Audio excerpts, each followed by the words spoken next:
오늘 우리가 함께 하실 말씀은 우리 요한복음 19장 26절, 27절 말씀, 그리고 마태복음 27장 45절, 46절 말씀입니다. 먼저 요한복음 19장 26절, 27절 말씀 우리 함께 읽겠습니다.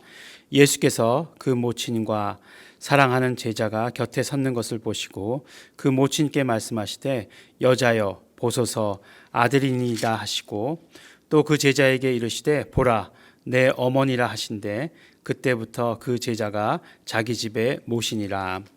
마태복음 27장 45절 46절 말씀입니다. 제6시로부터 온 땅에 어두움이 임하여 제9시까지 계속하더니 제9시쯤에 예수께서 크게 소리질러 가라사대 엘리 엘리 라마 사박다니 하시니 이는 곧 나의 하나님 나의 하나님 어찌하여 나를 버리셨나이까 하는 뜻이라. 아멘. 네, 우리가 고난 주간 맞이해서 어제부터 이제 예수님께서 십자가 위에서 하신 말씀, 일곱 말씀 전통적으로 가상 7원 그래가지고 일곱 말씀 이야기하고 있습니다. 어제 우리가 이제 첫 번째, 두 번째 말씀, 그리고 오늘 세 번째, 네 번째 말씀 우리 이렇게 함께 나눕니다. 그러면서 이 예수님의 일곱 가지의 말씀이 굉장히 중요한 의미를 갖고 있는 것인데 그냥 고난 주간이라고 해가지고 일곱 가지를 다 채우겠다라고 하는 욕심에 그냥 이렇게 너무 그냥 빨리 지나가는 것이 아닌가. 우리 아침에 예배 말씀 10분 정도지 않습니까? 그냥 틀어놓고 듣기에 딱 적당한 유튜버 목사님이죠. 이제 그런 적당한 말씀인데 거기에 담기에는 너무 어마어마한 말씀이 아닌가라는 그런 생각을 하게 되었습니다. 오늘 세 번째 하신 말씀이 이제 예수님의 어머님께 하신 말씀이잖아요. 어머니께 하신 말씀이에요. 모친과 어머니와 사랑하는 제자 요한이죠. 요한이 서 있는 것을 보시고 어머니께 말씀한 것입니다. 여자여 보소서 아들이니이다. 예전에는 이 말씀을 보면서 그렇게 생각했었어요. 여자여 보소서 아들이니이다. 그렇게 생각했었어요. 참 어리석죠. 네. 그런데 이제 요한에게 말씀하신 거죠. 요한에게 보여주시면서 요한에게 이제 아들이다. 요한이 이제 아들이다라고 하시는 것을 말씀해 주시는 것이죠. 이 말씀이 참 이해하기가 어려운 말씀이에요. 우리나라에서의 대부분의 목사님들은 이 말씀의 주제를 무엇으로 삼고 있냐면 효로 삼고 있습니다. 물론 효라는 것은 내 부모를 공경하라라고 해서 10계명 가운데에도 나와 있는 말씀입니다. 예수님께서 이제 하나님의 그런 어떤 사역, 그러니까 하나님의 사정, 하나님의 공의, 이 모든 것들을 이루시느라 인간적으로 효도하지 못했다라고 하는 그런 것이죠. 그러니까 예수님께서 요한에게 그런 어머니의 모든 뒤를 맡긴다라고 하는 그런 어떤 효성스러운 아들의 모습이다라고 이렇게 얘기하고 있습니다. 가만히 생각해 보십시오. 예, 그게 효자입니까? 그게 효자일까요? 네. 그런 걸 생각해 보면서 이건 너무 우리나라 효 사상이라고 하는 그런 것들이 있으니까 그런 어떤 규범에 예수님을 갖다 끌어맞춘다라고 하는 그런 생각이 너무 강하게 들었었어요. 그래서 이렇게 그런 참 받아들이기 어려운 예수님께서 십자가 위에서 효도를 다 하신다. 네. 그런 것들이 물론 뭐 그럴 수도 있지만 그런 것들이 그런 측면이 없다라고 얘기할 수는 없겠지만 받아들이기 어려웠습니다. 예수님께서 말씀하시는 그 말씀의 뜻이 그럼 무엇일까? 근데 사실 마리아의 이야기를 집중해 보면 마리아의 이야기에 대해서는 우리 이명호 목사님께서 가장 저는 잘 전해주시는 분이시다라고 이렇게 생각합니다. 마리아에 대해서 그렇게까지 그렇게 전해주시는 것을 들어본 적이 없어요. 그러니까 천주교는 마리아를 너무 강조하잖아요. 그러니까 우리 반대적으로 개신교는 마리아에 대해서 언급을 안 해요, 잘. 예. 마리아에 대해서 많이 이야기하면 마치 이단인 것처럼 그렇게 느껴질 정도입니다. 근데 마리아의 그런 어떤 모성애 자체가 바로 예수가 하나님의 아들이심을 증거하고 있다라고 하시는 그 말씀 아니겠어요? 그 말씀을 들으면서 굉장히 충격을 받았죠. 아, 그렇구나. 마리아의 모성애가 정말 모성애라면 거기 서 있을 수 없지.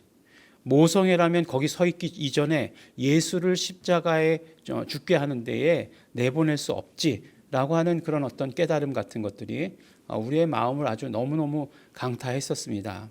뭐 물론 요새는 모성애도 뭐 없는 그런 세대가 되어버려 가지고 복음이 복음으로서 전해질 수 있는 그런 가치들이 정말 점점 사라진다라는 생각이 드니까 그것도 정말 아쉽기도 합니다. 그런데 정말 어떤 부모가 자기 자식이 형 집행을 당해서 죽는 그 아들 그 모습 아래에 있을 수 있겠는가 하는 것이에요. 참 그거는 불가능합니다. 요새 그런 분이 있었죠. 대구에서 어떤 의사 한 분이 돌아가셨죠. 근데 뭐 노모가 있으시다라고 하시더라고요.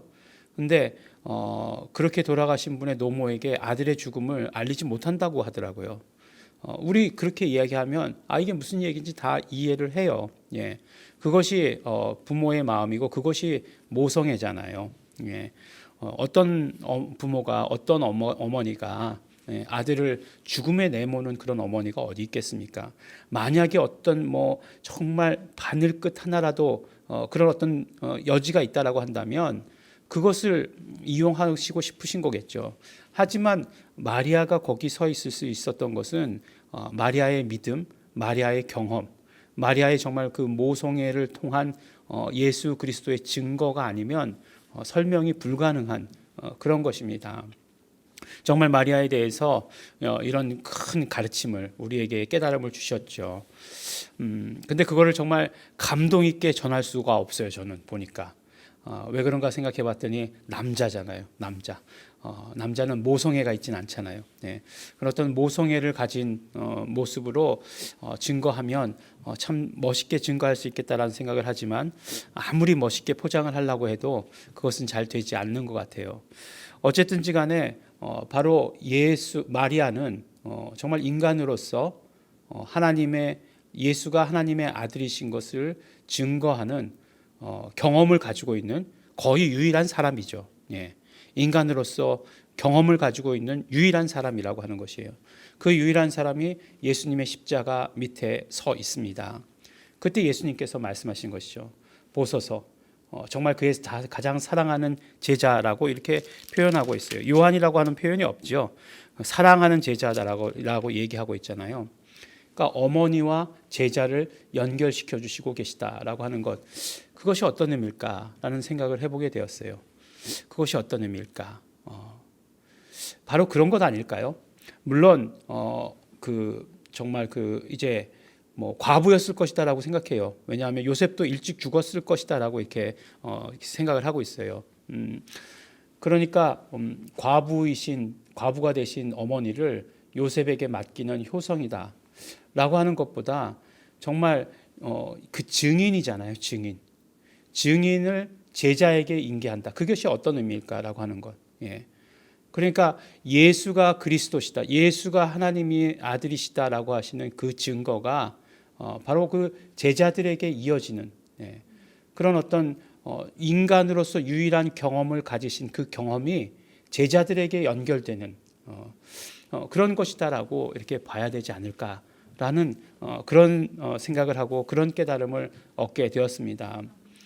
너무 알레고리적인 해석이기도 한데 뭐 어떤 해석은 그렇게 얘기하더라고요. 뭐 여자는 이스라엘을 대표하고 제자는 교회를 대표한다. 그래서 교회에게 이스라엘을 맡겼다. 이렇게 얘기하는데 너무 그것을 뒷받침할 만한 그런 어떤 것들도 성경에서 찾을 수 없으니까. 하지만 제자들에게 정말 그런 어떤 모든 자신의 육신의 경험을 가지신 어머니께서 예수가 그리스도시요 하나님의 아들이시다라고 하는 그 경험, 그 증거가 제자들에게 이어져야 되는 것을 말씀하시는 것이 아닌가. 오늘 말씀은 그것을 우리에게 들려주시는 것이 아닌가. 그래야 예수님께서 십자가 위에서 하신 말씀이 그 정도의 무게는 돼야 되지 않을까. 뭐 물론 그 정도의 무게가 돼야 된다라고 하는 데서 출발한 것은 아니지만 그런 모습. 그래서 예수 그리스도께서 그 마리아의 그 모든 것들을 인정하시고, 그 인정하시고 그것을 이어가게 하시는 그런 모습이 아닐까라고 하는 그런 깨달음, 그런 생각을 하게 되었습니다. 훨씬 더 어떤 효라고 하는 것보다 더 큰 의미의 그런 어떤 말씀이다라고 생각하고 그런 의도다, 그런 깨달음, 그런 예수님의 마음이었다라고 하는 그런 생각이 우리에게 들게 되는 것입니다. 두 번째로 이제 엘리 엘리 라마 사박다니라고 이렇게 얘기합니다. 이거는 뭐 바로 그 이제 아람어죠, 아람어. 엘리 엘리 라마 사박다니라고 하는 것.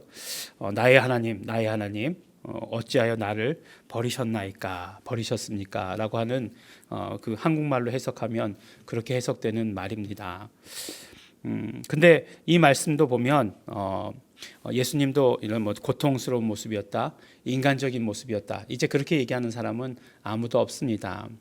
아마도 그런 어떤 하나님의 사정, 아들을 십자가에 달 수밖에 없는 하나님의 사정에 대한 한탄, 이런 것이다라고 얘기하는 것입니다. 그런데 표현이 너무 과격하잖아요, 그죠? 예수님께서 말씀하시기에는, 예수님에게 나왔다라고 이야기하기에는 너무 과격한 표현 아닙니까? 하나님, 나의 하나님, 나의 하나님, 어찌하여 나를 버리셨나이까? 버리셨다라고 하는 것. 이 표현이 너무 과격하지 않나라는 생각을 하면서, 예수님께서 십자가에 달리셨기 때문에 고통스러워서 그러셨나? 아니면 정말로 그 어떤 그냥 그 예언의 말씀들을 성취하기 위해서 그것을 따오신 건가? 그러기에는 조금 십자가 위에서가 고통스러웠을 것이다라는 생각을 하게 돼요. 네 번째 말씀이고, 육시라고 말씀하고 있거든요. 육시는 오후 플러스 6하면 그 다음에 이제 몇 시가 되는 거죠? 육시라고 말씀하고 있나요? 어쨌든지 간에요. 오후가 되는 것인데, 제일 뜨거운 때가 되는 것인데, 그때 어떤 그런 한가하게 얘기하시지는 않으셨을 것이다라는 생각을 하게 됩니다. 근데 나의 하나님, 나의 하나님, 어찌하여 나를 버리셨나이까? 하나님이 버리셨다라고 하는 그 표현, 그것이 무엇일까라고 하는 것을 생각해 보았을 때, 정말 우리가 하나님이 어떤 분이신가라고 하는 것을 우리가 알지 못하면 이 말씀도 또 이해하지 못하는 말씀이구나라는 생각이 들었어요. 무슨 말씀이냐면, 이제 예수님께서 십자가에 지신 것은 우리 인간의 모든 죄를 짊어지신 것이에요. 인간의 모든 죄를 짊어지신 예수님을 생각해 보시기 바랍니다. 그런데 하나님이 계세요. 그러면 하나님은 죄인인 인간과 원수지간이 되신 분이십니다. 그런데 그 모든 죄를 지신 예수님, 그 예수님을 어떻게 하셨을까? 버리셨다는 거예요. 하나님은 그렇게 거룩하신 분이시라는 것입니다. 예수님은 하나님이시죠. 그러나 인간의 죄를 짊어지셨을 때 하나님은 그 하나님의 거룩함 때문에 예수님마저도 버리실 수밖에 없었다라고 하시는 그런 말씀이에요. 물론 영원히 버리셨다, 그런 말씀은 아니죠. 왜냐하면 그 값을 치르시고 피를 흘리셔서 죽으셨으니까, 죽으심으로 말미암아 값을 다 치르신 것이니까, 그 다음에 이제 부활하셔서는 완전히 거룩한 몸이 되신 것이지만, 우리의 죄를 짊어지셨다라고 하는 그 자체가, 그 죄라고 하는 것이 얼마나 무서운 것이고 얼마나 더러운 것이고 얼마나 하나님께서 예수님마저도 버리실 수밖에 없는 그런 상황 가운데로 몰고 가는 것인가 하는 것을 우리에게 이야기해 주십니다. 죄로 말미암아 우리가 죽을 수밖에 없었다, 죄는 그래서 그렇게 심각한 것이다 라고 하는 것 알고 있었지만, 죄를 또 어떻게 말씀하시냐면 죄를 짊어지고 있는 예수님도 버리셨다라고 하는 그 표현이, 그 말씀이 죄가 얼마나 무서운 것인가, 얼마나 심각한 것인가라고 하는 것을 우리에게 말씀해 주십니다. 죄를 가지고 요새는 막 그냥 멋있게 그리거나 죄를 가지고 웃음거리로 만드는 그런 사람들이 있습니다. 마귀의 계략입니다. 마귀의 계략이에요. 죄는 이렇게 철저히 거룩하신 하나님 앞에서 버림을 당하게 되는, 예수님이라 할지라도 그 죄를 짊어지셨을 때 버리심을 당하는 것이다라고 하는 것을 오늘 우리에게 이 표현을 통해서 말씀해 주시는 것입니다.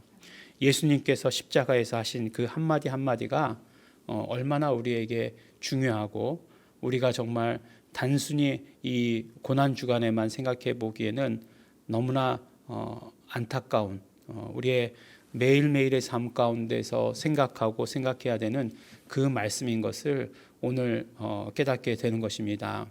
그 고통스러운 순간에도 죄 때문에 버리심을 당할 수밖에 없었던 예수님, 그 모습을 우리가 생각한다라고 한다면 우리는 죄를 어떻게 생각해야 되는가, 죄에 대해서 어떻게 우리가 다뤄야 하는가 하는 것을 충분히 우리가 깨닫고 결단할 수 있을 것이다 라는 생각을 하게 됩니다.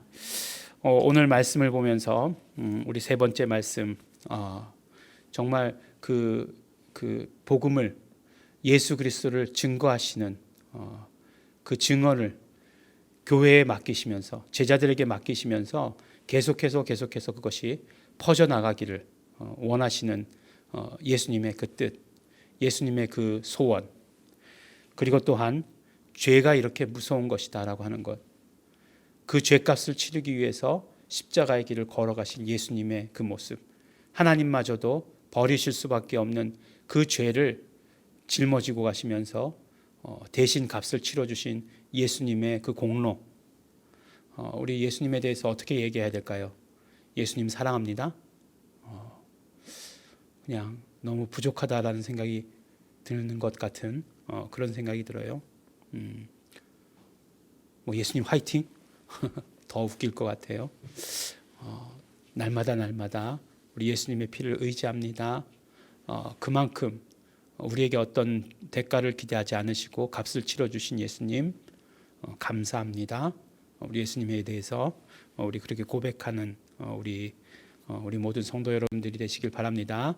우리 함께 기도하실 때 오늘 예수님께서 십자가 위에서 하신 말씀 기억하시면서, 우리 감사하시면서, 우리 또한 결단하시면서 우리 함께 기도하시겠습니다.